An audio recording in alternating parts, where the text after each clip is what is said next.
Hello বন্ধুরা, স্বস্তিনী রান্নাঘরে তোমাদের সকলকে স্বাগত। আশা করছি তোমরা সকলে খুব ভালো আছো। আজ তোমাদের সাথে ঘরে থাকা সামান্য কিছু উপকরণ দিয়ে দারুণ লোভনীয় স্বাদে দই পনিরের রেসিপি শেয়ার করতে চলেছি। এই দই পনিরের রেসিপি তৈরি করে তোমরা গরম গরম রুটি, লুচি, পরোটা, নান, এমনকি ফ্রাইড রাইসের সাথে পরিবেশন করতে পারবে।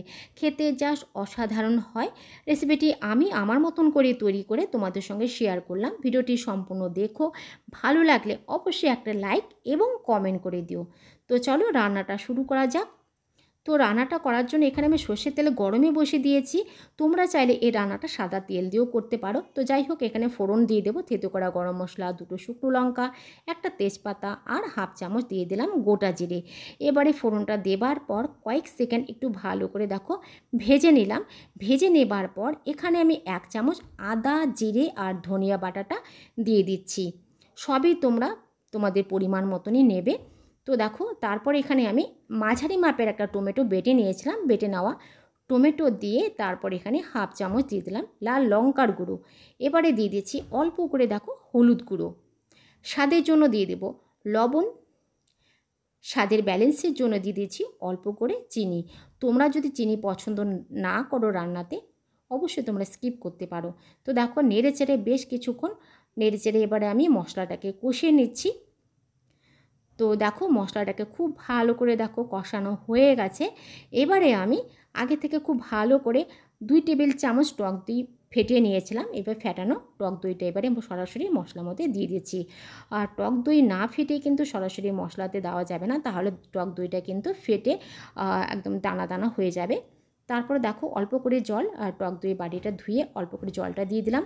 এবারে আমি দেখো দিয়ে দিচ্ছি কাজু বাদাম বাটা। এখানে আমি প্রায় 7-8টার মতন কাজু বাদাম বেটে নিয়েছিলাম। তো সব শেষে কাজু বাদাম বাটাটা দিয়ে আবারও বেশ কিছুক্ষণ সময় নিয়ে মশলাটাকে কষিয়ে নেব। রেসিপিটি খেতে কিন্তু দারুণ হয়। তো বিশেষ করে গরম গরম রুটি হোক বা লুচি, নান, সব কিছুর সাথে কিন্তু বেশ ভালোই লাগে। এবারে আমি দেখতেই পাচ্ছ আমি পনির দিয়ে দিচ্ছি। পনিরটা কিন্তু আমি ভেজে দিইনি, তোমরা চাইলে পনিরটা কিন্তু ভেজে দিতে পারো। সবসময় আমি পনির ভেজে দিই, তাই আজ ভাবলাম না ভেজেই দেখা যাক কতটা টেস্ট হয়। তো আজ আমি না ভেজেই কিন্তু এই পনিরগুলো দিয়ে দিলাম।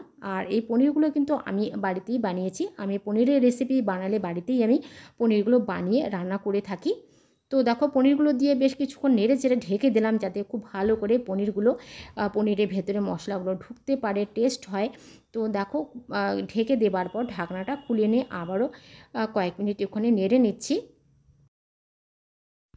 তো বন্ধুরা, দেখতেই পেলে কয়েক মিনিট উঠে নেড়ে চেড়ে নেবার পর এখানে আমি 1.5 কাপের মতন গরম জল দিয়ে দিলাম।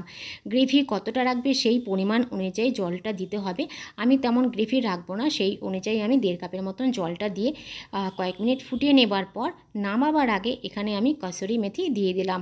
কসুরি মেথিটা দেবার পর এবারে কিন্তু আমি ফ্লেমটাকে অফ করে নামিয়ে নেব।